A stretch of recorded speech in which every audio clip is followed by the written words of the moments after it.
did you break your account? I mean, technically, you permanently break your account if you don't watch Twitch.tv for how to actually break your account in Honkai Star Rail and why it doesn't matter too much. Mistakes you can make to quote-unquote break your account, I like see that. accidentally using 5-star Lycones as XP, Oh, trashing God. your plus 15 relic with 4 rolls in speed, or not pulling X support for Y unit.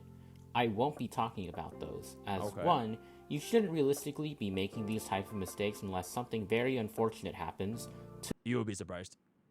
Okay, maybe for these two, sure. Right? For like this one and this one, sure. Right? I don't think anybody will be that dumb to actually do that. For this one, I don't think bro knows what's going on in Aggron mains. Aware, right? So let's just be real, right? 2, they're obvious, and 3, they technically aren't even permanent, as with enough time, patience, and money, you could theoretically get that Lycone, that relic, or character back. Case Yeah, in that's point, true. That's true. Ratio's rerun. I'm unsure about fake collab units though. But there are also truly permanent changes that you can make to your account that should, by all Permanent rights, be break. strict upgrades, and usually are, but can also end up nerfing or ruining certain specific synergies and rotations, kind of like this game's version of C6 and Bennett. I'll be talking. Okay, first of all, I thought C6 Bennett is a good thing. Well, I thought C6 Bennett in 2025 is what you're supposed to do now. You know what I'm saying? Second of all, I'm guessing it's gonna say global passive. Alright. I'm guessing it's gonna say, you get global passive, and then, now you can't actually play a 0 cycle probably, because whenever you use a 0 cycle, people are gonna be like, oh, you have global passive. And even like, for myself as the content creator, the amount of times that we do all these kind of like random ass runs, and chat was like, oh my god, you don't even have global passive? The fuck? Are you poor in game? So that's it. Talking about those type of upgrades today, and which synergies they can potentially ruin. As a disclaimer, if you have already done any of the things mentioned in the video, I wouldn't really worry about it. The interactions I'll be going over are so niche that they shouldn't matter to 99.999% of players. I just thought I'd talk about them since I guess one of personally those find is them pretty interesting, and they do present a valid case for being able to do things like disable traces and Eidolons. I think one of this is probably the speed trace, specifically for D Herta. So I think I mentioned it like super long ago, like very long ago. I was like, if you want to, you could consider not leveling on Herta's speed trace, because if you were to level on Herta's speed trace, she actually goes beyond 95 speed, and then you can't run 4-piece poet anymore, which is technically still 32 crit rate, which is like super good. But after a while, I think that nowadays we already see that she's most of the time she's running with speed boots, especially if you run with an Nexa, running with like tribute or something, step on the DDD, then get the 2 actions. So yep. Anyways, the first of these changes is leveling your minor traces. Bro, I didn't with the fucking- release of the Poet I didn't Relic fucking pre-watch set, this, which man. can Oh give my up god, bro, to a I whopping swear I 33% did not crit rate pre-watch if this. the character is I slower than 95 swear speed I in the did not character's pre-watch flex this, range right? I after the swear. set's 8% I swear. It's speed just nerf. that, The great ability of minds the think character alike, to be right? slow Great minds has think suddenly alike. become I much more valuable. genuinely, I did not pre-watch As this. such, unlocking a How character's do I speed prove traces myself? can be Okay, if I were to detrimental lie, if it if causes I were us to be lie, too I'll play fast 10 to games of unlock League. this bonus. Okay, but I didn't lie, Luckily, so I wouldn't play 10 only games of 2 League. characters are in Very the good. position of being slow enough to unlock this bonus without their speed traces, but too fast with all of their speed traces: the Herta and Jing Liu. Oh, I didn't know Jing Liu was Also, one. before Okay, cool. anyone asks, you can unlock the rest of the minor traces and still be under 95 speed without sacrificing any damage traces. That being said, Jing Liu doesn't really Yeah, care both of them since she don't really want it usually wants to anyways. run a faster 133.4 speed setup with Rania or Sunday anyways. The Herta, on the other hand, does potentially care about Poet's massive crit value since she has no need for speed due to her allies being able to charge her ult, which grants her an immediate turn.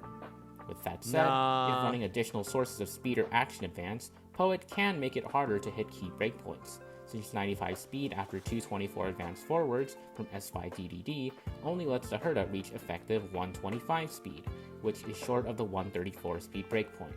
And by hitting 118 speed with the 35% advance forward with her enhanced skill from her E2, the Herta is able to effectively hit 160 speed across 2 cycles, a breakpoint that Poet also ruins.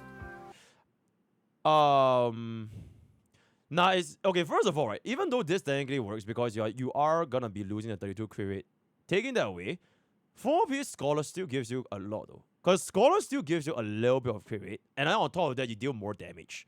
Whereas for like Poet, it's strictly just crit rate. So unless you're saying like I feel like for example Bob, I think Bob for the longest time he was using Herta because we just have like completely garbage relics. But I feel like eventually at some point if your relic quality is good enough, you really just don't care that much about the crit rate anymore, and you just want to try to find like damage sources from other places. So for example, if you're gonna be running Herta with like Mimi, right, with Sunday, those are like free crit rate tracers. And if you're running with Tribi, running like at least that brand minimum 118 to hit you that 2 actions, which is 134 effective, I think it's way more important than just sacking your speed for the sake of achieving 32 crit rate. For E2 Herta, I'm gonna be real. At that point, you don't really need to care because it's E2 Herta, right? You're most likely just sort of just shit on everything anyways. And by the time you are gonna make use of E2 Herta, you might as well just get even more damage amplifications from the 4-piece scholar. So I think the only world where I want like Herta to maybe consider running Poet is like the super ultra new players. Like Bob, right? Because Bob was like, our Reddits were like really, really, really fucking bad. Then I think that early to mid game stage, the 32% crit rate, which is like 64 crit rate, I think that's really, really good. But other than that, I don't need. Also, 4-piece Scholar is a good enough substitution that you're usually better off running it and saving yourself the it is headache the of best finding one. every Yeah, it is speed the best substat known in existence. When running characters such as Linksha and Casterus, unlocking defense percent traces such as those on Ron Mei can technically be less beneficial, since these characters rely on HP loss for more frequent attacks. Okay. However, I have yet to see this difference matter in practice, Okay, and in Linksha's case, you can just run +0 headpieces if you really need your characters to be squishy. Okay, yeah. The final substat to look out That's for in cooking. traces, and honestly the main reason I made this video in the first place, is F-Res, specifically on Blade. Being resistant to CC definitely isn't a downside, but having an increased chance to resist DOT. Oh yeah, he is cooking. definitely He's cooking. is. Considering that he usually runs with the cleanser like Sunday or Bronya anyways, that also happens to double his actions, this makes having F-Res on him actively detrimental most of the time, as he wants as many dots as possible to stick onto him to charge his follow-ups. While this is a niche interaction, especially since he only gains 10% F-Res from his traces, and being run with a cleanser tends to remove a lot of dots anyways, it does suck that he has traces that are not just useless, but potentially make him worse in isolation. Yeah, absolutely. Hopefully Hoyo addresses this in his buffs, perhaps even by removing them altogether and giving him a CC immunity major trait similar to Mighty's. Side note, instead of Effect, make it like crowd control immune. Because Blaze still does not want to get crowd controlled. Right? But by having DOT like bleed on, it helps you get stacks, which is very, very good. it's funny how Pollux's unremovable dot, which Blade loves, is literally called Hasten Death. Plus 5 points for lore accuracy. There's also the somewhat infamous Kill Mem strat, which relies on an shit, bro! I swear I'm one of the people that pioneered these, bro. I was one of the people that legitimately I was like farming, I was like promoting this so much. Like one of the first few. I'm like, yeah, if you kill Mimi, right, by not leveling your Mimi tracers, you literally get more charge from resummoning Mimi. Because it's 50% charge, guys. It's 50%. Because usually your basic gives you like what 2.5-ish charge, and then your skill gives like 3.5 to like 4-ish, depending if you have like energy regeneration. So most of the time, by the time if Mimi dies, it just summon back again. You get like way faster charge anyways, compared to if your Mimi was like alive. But that being said, with the introduction of cash service, this doesn't really hold true anymore, because cash service directly benefits from Mimi having more HP. Because you can gain more Nuba and more multipliers from the fact that your Mimi is beefier. So this is, in my opinion, probably like the best example of like the C5 versus C6 Burnett situation, right? Because if you level your Mimi tracers, it is good for Caceres. Because Caceres wants your Mimi to be high HP. And also, dying there, is kind of whatever, because like you have the global passive and all kinds of stuff, so you won't really die that much anyways. But if you were to level up for Caceres, you take Mimi out into the other teams, where technically, if you let Mimi die, you could gain more charge. You are kind of potentially losing value. So, yeah. Some level talent and sometimes skill to make it easier for them to die and proc RMC's 25% action advance. While the prospect of an eagle's worth of action advance makes the strategy enticing, getting Mem specifically to be targeted and die on a team with 5+ characters is still hard, especially with the sustain. Not to mention that if Mem is above 40% charge, then her death will always be a net loss of charge if the 25% action advance doesn't grant extra turns, and if it does, that threshold only raises to 57.3%. And honestly, in most cases that action advance isn't even necessary anyways. There's also the fact that you want to max this talent in casters and tribute teams regardless, since they scale off the team's max HP, So for some players, this niche strategy simply isn't worth the trouble. Besides traces though, another permanent gameplay change you can make for all characters is unlocking their Eidolons. If you're a content creator, right, you are gonna get bombed with this. What's your cost? How many costs do you use for this clear specifically? Wait. That doesn't sound like a very good cost-effective team, you know? Actually, my E0S1 with only 2 costs could get ourselves a 1 cycle clear. And you over here using 20 costs can barely get a 0 cycle. So if you ask me, cost-wise, you're quite literally just breaking your account, you know. And aside from that, it's just I think for myself, ever since I did use like my E6 Firefly and Acheron, the conditions that I can actually use them in, they're like very very rare. And even if I can use them, it's never gonna be in a good light. You know what I'm saying? Because let's just say I 0 cycle with an E6 Acheron or an E6 Firefly. Chat will be like, alright, that's E6. It's expected. You're expected to do 0 cycle with an E6. If you can't 0 cycle with an E6, chat will be like, what the fuck is this dog shit unit? But little do I would say like most people, things are not the same anymore back then. Yeah. Now I don't know if there's like a good thing. Because back then it was like, okay, if you have E6, you automatically 0 cycle everything in a month, right? But nowadays it's like it's less so about getting E6s and more so about getting the shield units. If you want an excellent example, look at Polux, right? This current Polux. If you don't have a E0 Caceres, I would dare say, even if you had like any other of like the version 1, version 2, E6 DPS, you are most likely not gonna be finding the performance that you would expect from an E6 DPS. I'm not saying the E6 DPS can't clear, but it's an E6, right? So you definitely have some kind of expectations like back in those days where you unlock an E6 for somebody and like, oh my god, my E6 is just like I close my eyes and press that one button, everything just dies in one hit. Yeah, that have fun trying to accomplish that in Polux, even if E6, because it's gotten to the point where the mechanics themselves, they are really really heavily incentivizing the rate up the shield unit, and even if you do have E6, which I think most E6 for especially for a DPS, even for a support and sustains, is sort of the same photo, right? It's the classic res pen, right? Your res pen from your DPS, and then your support is getting 5 billion damage on the E6. Your Rame, your Babin, your Spargon on counts off, and your sustain is just giving even more utility. And all of these things, they fundamentally change the way the end game works, because it is not really about the res pen. It's not really about the additional stats, right? It's not a stat check anymore. It is like a mechanic check.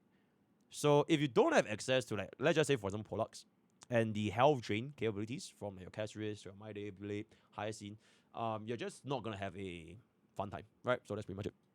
In almost all cases, this should obviously be an upgrade too, but for 2 units, that might not always be the case. The first case is Bronya's E2, specifically for teams that rely on Bronya to advance Sunday. This double Sunday comp relies on Sunday being +1 speed to Bronya, and is best used on hyper carries with summons like Aglaya. However, if you want to enable this +1 speed setup, you need Sunday to start slower than Bronya, which means that Sunday only gets to act once for the first rotation, an issue that E1 and below Bronya teams don't have to worry about. Of course, this is only for the first turn, and done right, this comp can also enable an even faster Sunday than normal, so this downside shouldn't matter too much, all things considered. The second tier Sunday bin. Your Sunday is okay. So this thing is like DPS goes first, Sunday pulls up DPS, then Bronya pulls up Sunday, and then Sunday pulls up DPS again, right? So the issue with this is DPS Sunday DPS, but after your Bronya gives your Bronya gives Sunday 30% speed, your Sunday will then outspeed your DPS. So once that happens, you technically lose one D. Okay, let me pull up like a notepad. All right, let me pull up like a pen to illustrate. All right, as a rank 1 artist, right? So in a Bronya Sunday team, right? So this is your DPS, this is your Sunday, and then this is your DPS again, and then this is your Bronya to pull up Sunday, and then this is gonna be your Sunday again, and then this is gonna be your DPS. All right. Then after your DPS goes, the next rotation, your DPS should still be faster than Sunday, so the whole thing just repeats by itself all over again. But if you were to add a 30% speed buff to Sunday, then your second rotation onwards is gonna be Sunday DPS. So you technically lose this one singular action, essentially. Alright? So you get the additional 30%.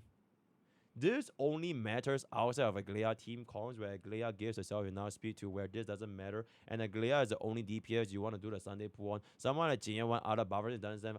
Okay, what about my crit DPS Dingsha? What about my crit DPS here? And then what? And then what? But you're right. It is technically a very, very niche situation. It is. And even for like Bronya, right? Like Sunday, Bronya, Aglea, I genuinely feel you might as well just run Babin Tribi. You just get like so much more damage to the point where you don't really have to concern yourself with this specific thing over here. So yeah, your DPS can cycle 5 cycle the second side. Normal, so this downside shouldn't matter too much, all things considered. The second case where Eidolons could screw over with gameplay is Gallagher's E6, specifically on teams with Xie Yi. Normally, the 20% weakness break efficiency he gains is a pure positive, and not just because more weakness break efficiency is straight up better.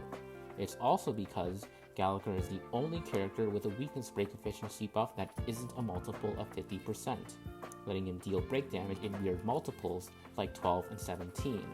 This actually enables some nasty setups, like bringing Hule down to exactly 1 toughness for Boot Hill for maximum screenshot damage. However, these weird multipliers are also exactly what nurses synergy with Xie Yi.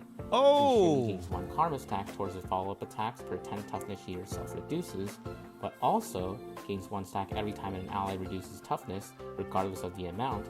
It is in her best interest for her allies to reduce as little toughness as possible. Damn. For example, if non-E6 Gallagher basics a fire weak enemy with 60 toughness, that enemy now has 50 toughness left. Okay, who plays Xue Yi? No one, right? Okay, yeah, I just want to make sure. Letting Xue Yi gain a maximum of 6 stacks. However, if that Gallagher was E6, that enemy would have a total of 48 toughness left instead, only letting Xie Yi gain a maximum of 5 stacks. Yo, let him cook, man. This is good. That E5 or lower Gallagher can enable for more conventional break DPS that E6 Gallagher can't, but it isn't quite the strict downgrade like E6 Gallagher synergy with Xie Yi is. And besides Traces and damn. Okay, I think this was an excellent fucking cook. This was an excellent fucking cook. Is this applicable though? Did break users break their accounts with an E6 Gallagher? Because I feel like, for example, the Boot Hill example, right? Boot Hill himself just used so much toughness bar damage. Even if Gallagher did that a little bit more, a little bit less, you're most likely still going to be one-shotting regardless, right? You would use Gallagher with Xue Yi.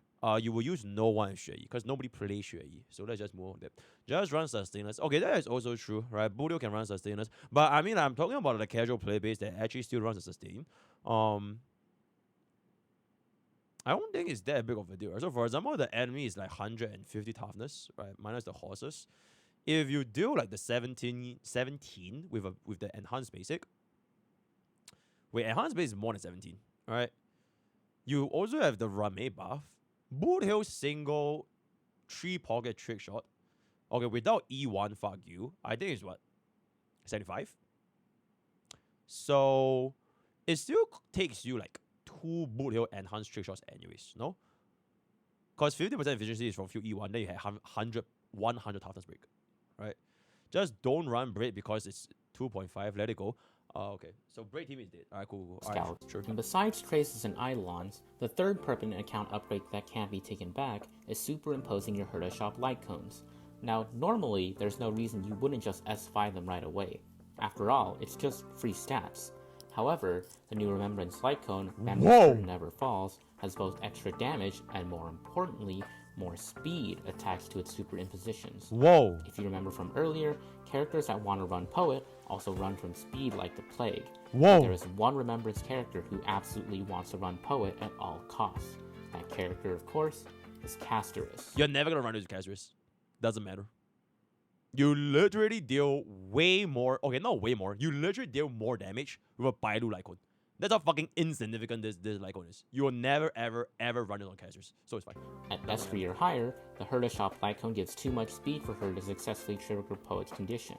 And there is actually a small incentive to keep it, since the 8 to 10% damage boost it provides makes it marginally better than all the other light cones with 1058 base HP. So if that's the case, then why haven't guide makers said anything about it being a free-to-play option for Castorus, especially since there's so many complaints about how she basically needs her S1? Well, if I had to guess, there's a few valid reasons for that. Firstly, not everyone has a low superimposition memories curtain lying around. In fact, some people might have already maxed theirs S5, myself included, preventing it from ever working with Castorus. And if you're still planning to use it, well, there's the problem of needing to dodge speed substats like the Matrix that I mentioned earlier. Second, it still loses out to Lycons with higher base HP than 1058. Exactly. Like Bailu's, Blaze, and bro, who don't... Okay, tell you what, if you don't have a Bailu Lycon. In the big 2-5, you don't have a Bailu Lycon. Are you even playing the game? You're trolling. Bro, you're just lying for fun. Everybody has a Bailu Lycon, bruh. Everybody has a Bailu Lycon, okay? Everybody has a Bailu Lycon. If you don't have a Bailu Lycon, you're just lying. You're either lying or you're a tourist, alright? There's just no way. Everybody has a Bailu Lycon. Y'all, okay, you know what? Here's a Bailu Lycon. Enjoy that. You're welcome, alright? Really crazy, Mighty's S1. Damn. And third, the extra base HP compared to Victory in a Blink makes Memory's Curtain a better fit for RMC and potentially Hyacine on the team anyways, since they can actually run it at S5 with no drawbacks, providing a higher amount of personal speed and team-wide damage boost, plus healing from speed in Hyacine's case. It's better to just slap it on them and have casters run a different 1058 base HP Lycon instead, like post-op conversation. Yo. And that's all I got. Some honorable mentions include raising your equilibrium level to... Alright, yo, chat, I've just said this before in like my free-to-play account. Like my top 10 tips on my free-to-play when we first started Bob. Yeah, so like my Bob console at night, right? We realized that I think it was like our level 40, level 50. One of the Bob console, he upgraded our equilibrium too fast. And then we couldn't even clear the elites in the overworld. Like we straight up could not clear. So this was before I even put for any unit. I haven't put for Herta, I haven't put for any. So literally pure free to play. I was like Win Dan Heng, Natasha, Baby Herta, all that. And then some guy activated the next equilibrium. We literally could not clear overworld elites. So we couldn't even get a chest. And then we had to wait until I eventually pulled for D Herta, and then we were short enough to clear it. So yeah, that's something that is a very, very real concern for new players, right? Yep. Progression for new players, as well as leveling important light cones versus the recent Pollux fight. However, despite these changes being more relevant for most players, they don't fit the strict definition of being permanent breaks, since having a lower equilibrium level is a temporary benefit. Also, casual mode exists for boss fights, and you theoretically it doesn't work for overworld of the needed. That's the thing. I don't think this thing works for overworld, right? Unless they patched it. So if you want to find the chest in overworld, you still have to fight the elites. So there's just no way going around it. A low-level Lycon in question for a future MOC rotation outside of a Herta shop copy. Though realistically, it's way more practical to run +0 headpieces or non-tank main. You know you're done fucked up for your boss design when you literally get a better clear running level 1 light cones and level 0 hate pieces, and you clear faster than the fucker that runs like +15. That's done fucked up, little bro. Right? That's done fucked up. HP defense instead.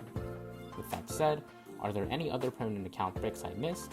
Feel free to let me know in the comments if I did. Yeah, if you put global passive, like straight up. No, I'm not even kidding. if you put global passive for your account, you quite literally break your account forever, because guess what? You will never experience what's it like to learn playing the game, guys. It's like you're fully capable of walking, right? Like you're a grown ass man or a woman, right? You can walk along with your feet just fine, right? Have you guys seen the movie called Wall-E? Right, there was this movie called Wall-E, right? So the humanity they started becoming like fat fucks, and they went around in their portable little machines, and they just glued their eyes to the screen. You know what I'm saying? Yeah. So global passive literally just does that for the entire human race, for anyone that put for Pollux, right? So you will never ever know what it's like to go through your experience playing HSR without the global passive. I'm not saying this because I'm salty or like I'm spiteful that my own account did not have global passive. I'm grateful. I'm grateful that my own account doesn't have global passive. So now I can know the struggles of the common man. I know the struggles of what players feel when they actually do not have global passive, and they have to actually retry and learn playing the game and reading what the boss does, and basically have a much better impact on their overall account instead of going around in the wheelchair or like whatever the hell the Wally thing is. That is gonna be casuals. So like quite literally, if you want to unbrick your account, just start a brand new account without global passive. Right? You're welcome. Hope you all have a wonderful day, and see you next time. Absolutely right. This was a WWW video. A couple of things that were actually really, really good as well. So, Wally Yippee. Yep. Did you permanently break your Honkai style account? Question mark. Right. So, word of the day is gonna be break. Join to it. Join. Just go. Join. Use code Bogey for 10% off Gamer Subs. All the best for y'all. See you guys. Take care.